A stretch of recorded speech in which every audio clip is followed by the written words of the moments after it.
Hello, welcome to my channel Ponvaira Citadel. In continuation with our topics in research methodology, today we are going to see ethics in research. And ethics in research is all about right and wrong. Of late, ethics in research is gathering much momentum, gathering much importance because of the grave consequences of violation of ethics. We will see in this video what are the good practices in research one by one, and what are the consequences of violations of them, and also about how to safeguard oneself from the violations occurring. As I have told earlier, ethics in research is all about right and wrong in research. Ethical practices should be followed in all stages of research, like in selection of topics, literature review, writing the thesis, sampling, collection and presentation of data, presentation of text and images, analysis of data, interpretation of data, selection of journals, and publication. We'll see some of the major forms of ethical violation which the researchers should guard themselves against. And all these steps include honesty, objectivity, acknowledgement, reference credits, authenticity, purity, intellectual property rights, etc.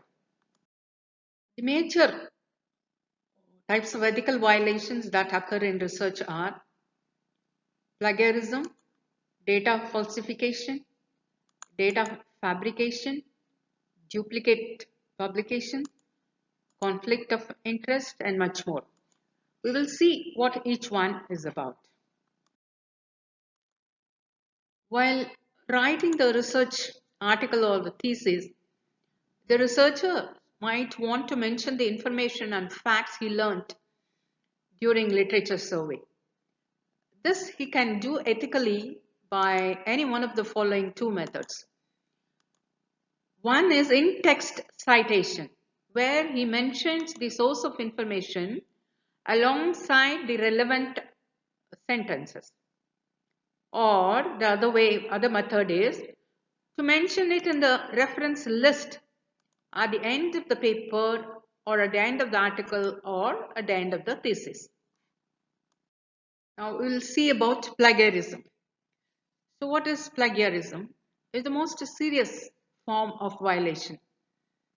If a researcher copies from other researchers' published work, any text, any tables or images, and publishes them in his own work as if it is his own work, then it is called plagiarism.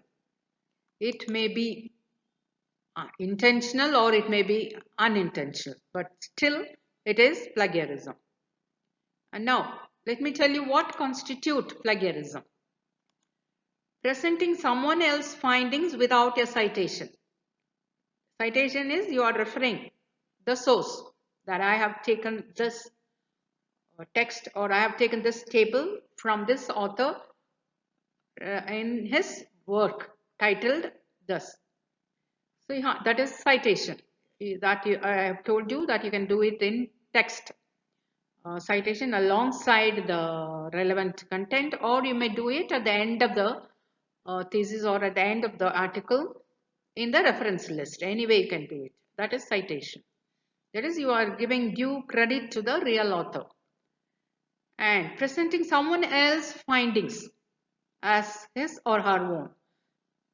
That is, the researcher is copying the information from the original researcher and presenting it as though it is his own findings. That is also plagiarism. And third, presenting someone else's information as new information. So some information, not a findings, but some information you are giving it as though your own information. That is also plagiarism. And the last one, please watch out. Repeating one's own previously published matter without a citation. Suppose I publish a paper, and from the same paper I pick out some part of the experiments or some part of the information and I publish another paper. So that is also a plagiarism. It is called plagiarism. You may be wondering, after all, it is my paper. So what is wrong in copying it? No, it is ethically wrong. Copying from your own paper is also not ethics, not a good ethics, and it is called self-plagiarism. You can do it provided you give the information, you cite from where you have obtained the source that you yourself have published in another journal, and for some sake you are using it here. So if you are citing it, you can avoid self-plagiarism. As I have told you that plagiarism is of three types: unintentional plagiarism, intentional plagiarism, and self-plagiarism. What is unintentional plagiarism? That is, here the researchers copies the original researcher work without his knowledge, by accident. For example, while doing extensive literature survey, he uses accidentally some of the original text in his work. Then it is called unintentional plagiarism, without his knowledge. Here he does not copy the original thing with the modified intention of cheating. And suppose instead of citing the reference, a researcher uses others' ideas and text in his own presentation. Then it is called intentional plagiarism. In this case, he copies the original with the sole intention of cheating and getting his paper or thesis published by any means. So this is intentional plagiarism. And of course, the third type is self-plagiarism, which is copying one's own text from the previously published paper and presenting it as a new paper without citation. Now, the next step, ethics in presenting data. So as you know, research involves collection and analysis of a lot of data of all kinds. While presenting the data, the researchers always confront this question. Should I present data, even those which are not supportive of my hypothesis? Because he may get some data which are not supporting his hypothesis. So he is wondering whether I should hide it or whether I should present it in my paper. He should not hide them. He should give all the data. But he should be able to give give a proper interpretation for this deviation in the data from his hypothesis. And this is the good ethical practice. Even those data he should present which are not supportive of his hypothesis, which are against his hypothesis, and still he should be able to interpret it in the right manner. Now, next in the violation list are data falsification and data fabrication. These two terms are new to you. Data falsification and data fabrication. What are they? Data falsification means a researcher changes the data which he got from his experiment or survey, whatever the method he employed, to suit his predicted result. To suit his hypothesis, he changes the data. And data fabrication, what does it mean? It means without conducting the experiment or without conducting the survey, whatever it may be, or without conducting the interview, the researcher cooks up the data favorably to suit his conclusions. Note here that falsify means modifying something that already exists. And fabricating means inventing something new. And we do not want either of this. We do not want to falsify nor fabricate data to be an ethical researcher. And now comes the next step in research, presenting the images in the thesis or article, paper. While presenting the images, the researcher should not alter or remove or add anything to the image. He may of course increase or decrease the size of the image with proper scales to know the measurement that can be inserted to the image scales, but he should not remove or delete any part. He or she may increase the contrast of the image, that is permissible and nothing else. And now comes the next step, analysis of data. And here, what are the ethical questions involved in this analysis of data? Usually the researcher asks himself, what statistical procedure should I use for my research? The analysis may involve many statistical procedures. Here the researcher may consult a statistician for selecting the appropriate procedure and for using the appropriate statistical procedure, or he may take up a course in statistics, which is supposed to be the best practice. But here the researcher cannot just choose any method just because he is familiar with that method. Now comes the most important question that ever occupies the mind of a researcher. Who are all the persons to be included in my paper as authors? To be qualified for authorship, every author of the research paper should contribute intellectually to the research work right from the beginning till the end. People who made substantial contribution in the research work should alone be included in the authorship. But persons who just helped in certain use of some instruments or some method should be only acknowledged in the paper and not given the authorship.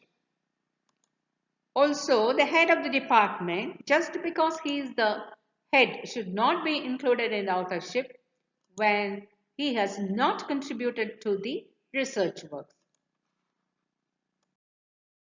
And ethics does not stop there with just writing ethically, presenting data ethically, analyzing data ethically. It goes on to publication also. Now, duplicate publication is one of the ethical violations in research. What is duplicate publication? Here, the researcher modifies some part of his own paper already published and tries to publish a new paper on the modified content. And this is duplicate publication and also known as self-plagiarism. And this is one of the ethical violations.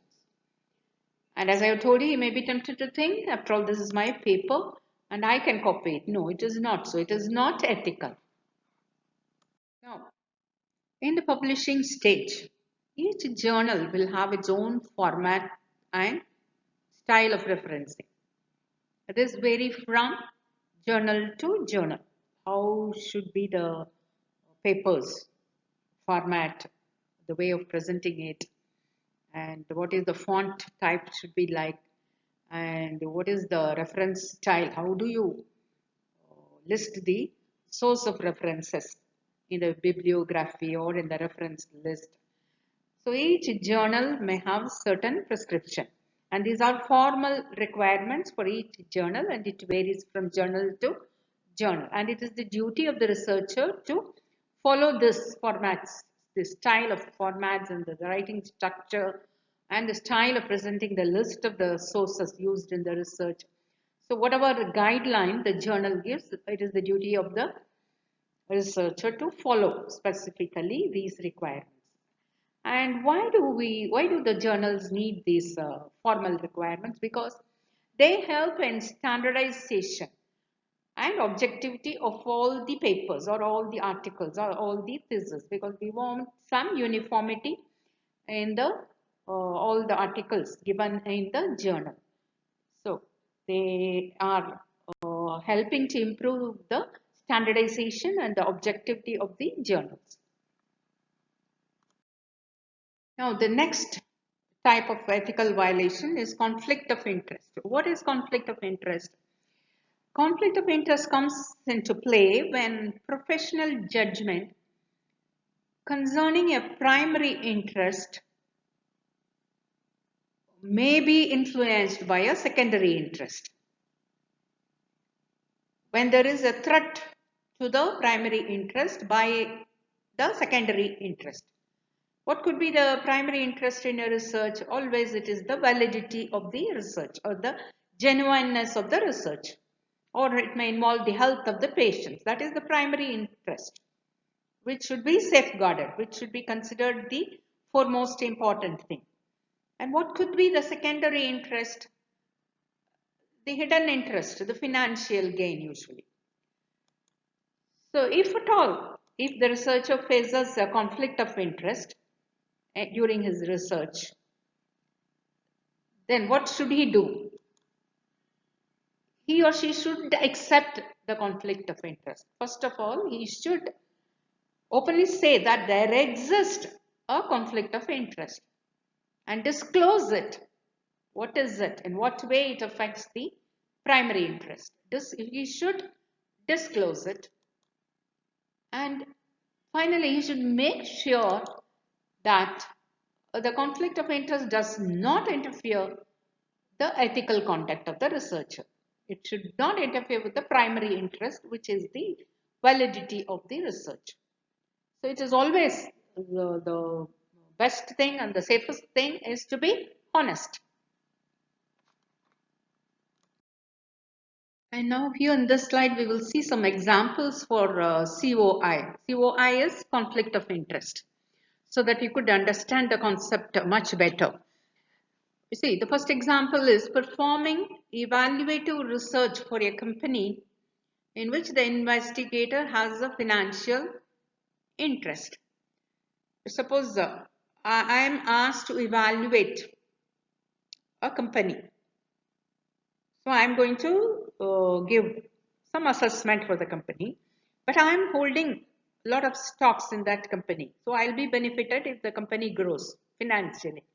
So what will I do? I will never write good. I will always write good things in the report. I will not see their deficiency. So what should I do in that case? I should either negate that task, or if at all I take this, if suppose I believe I am a honest evaluator, I am an honest person, and I take up that job and I will evaluate it, but I will say it openly. I will accept it. I will disclose that there exists a conflict of interest. I am holding so much stock in that company. But in spite of that, I will prepare the report to the best possible honesty level. So I will not be influenced by my secondary gains. So I should disclose it and I will see it. I conduct myself a proper investigation, a proper evaluation work of that company. So that is what conflict of interest. So a much more simpler example is in the second one, accepting gifts from a student whom you must evaluate. Suppose you are a teacher or you are a professor and you are going to judge your student's performance in the laboratory. And he comes there with a cake or with some gifts. And will you accept it? No, you will say that I'm your examiner or I'm your teacher. I'm going to evaluate your paper. You should not take it. That is one way. Or I take your cake because it is your birthday, but I'm going to be honest in my evaluation. So I'm not going to be influenced by your gift. My score will remain the same whether you give me cake or you don't give me cake. You got my point? That is conflict of interest. So suppose you are the student, so you state in front of everybody, all the other evaluators, that I'm holding stocks there. I'm going to be the examiner. How can I accept cake? But I'm accepting it, but I'm going to be honest. So I'm a person of integrity. You have to prove it. And another example is holding office or membership on your board or committee of an entity supporting your university research. Again, there is a secondary interest conflicting the primary. There is a chance that the secondary interest may affect the primary interest, but it is the duty of the researcher or the evaluator to see that the secondary interest does not affect the primary interest, namely the validity of the test, the validity of the assessment, or the validity of the research. Now, the next question is, what will happen if someone has violated the ethical principle, any one of the ethical principles, or many? Violation of ethical principles may lead to any one of the following. What are they? Rejection of the paper or retraction of the paper. Rejection of the paper happens before publication. When a research paper is under peer review before publication, if it is found to be unethically done, if it has any one of the ethical issues, any one of the ethical violations, then it is rejected for publication. And retraction is, this happens after publication. When an already published paper is found to be unethically done by a committee of people, then that paper is retracted from the journal. So this has got a more serious consequences. See, once the paper is published and then it comes to be known to the entire public, your colleagues, everybody will come to know that you have done plagiarism and you have copied it from the other researchers. So, which is a shame. And also you will lose your job, you will lose your promotion, and you will lose your reputation. So violation may lead to rejection of the paper from publication or retraction of the paper. Not only the researchers, but the publishers also need to work ethically. They have also got to follow some ethical principles. The researchers should be aware of predatory journals. We have heard of predatory animals. But what are predatory journals? These journals, predatory journals, are run by people who care only about money for themselves. They do not bother about science, they do not bother about ethics, nor do they bother about research. They are only after money. So, how do they do it? By catching authors who desperately want to publish papers, because there are authors who fall prey easily to these predatory journals because they want some job or they want promotion. Nowadays the saying is publish or perish.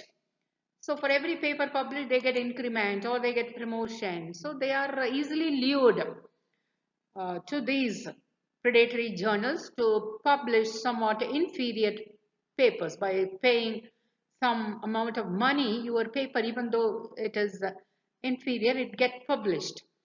So these authors, they desperately want to publish paper, they fall prey to this predatory journals.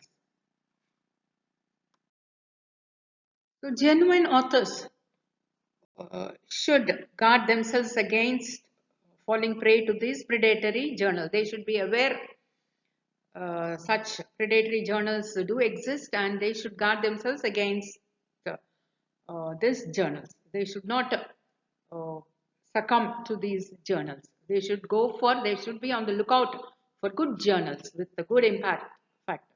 But the problem is how to identify the predatory journals. These are certain hints by which clues by which you can identify a predatory journal and avoid them. And these suspicious journals will always have a title which is very over general.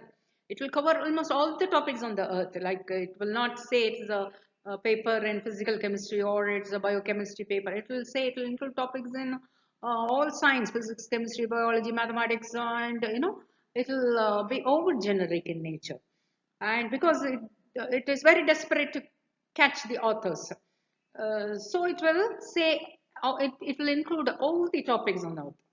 And also these editors, the so-called editors of the staff, will always send emails, to unsolicited emails to authors asking for papers that if you are in the academics, you will know, if you are in the university, you will know that you will be receiving a lot of emails saying that your paper will get published 10 days, 15 days, and you pay this, and flashing news.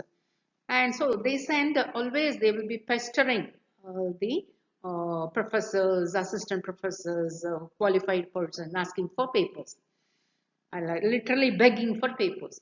And many grand words and grand claims are made usually in these suspicious journals, like international paper, accredited by this, associated with this group, and the committee members, all such flowy words and attractive words will be there, and fake metrics.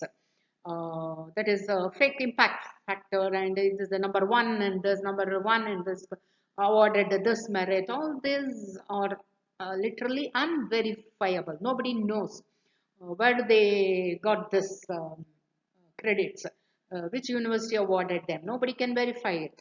So they will use all such fake metrics.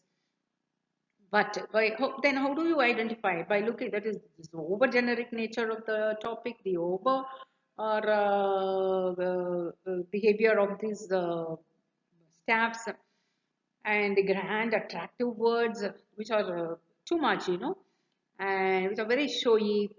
And also you will find a lot of errors in the papers. And in the very poorly organized papers, there you will find a lot of mistakes in the format and even the content in the language. So by going through all these facts, you can identify easily the predatory journals and avoid going to them and avoid communicating with them and go for a good journal to publish your paper. Well, viewers, that is all about ethics in research. I hope you liked this video and you got all the concepts cleared. And if you want more, if you want a quick revision of the topics in research methodology, please go and look for shorts, the dazzling dualities in Ponvaira Citadel by Nalini Rajagovindan.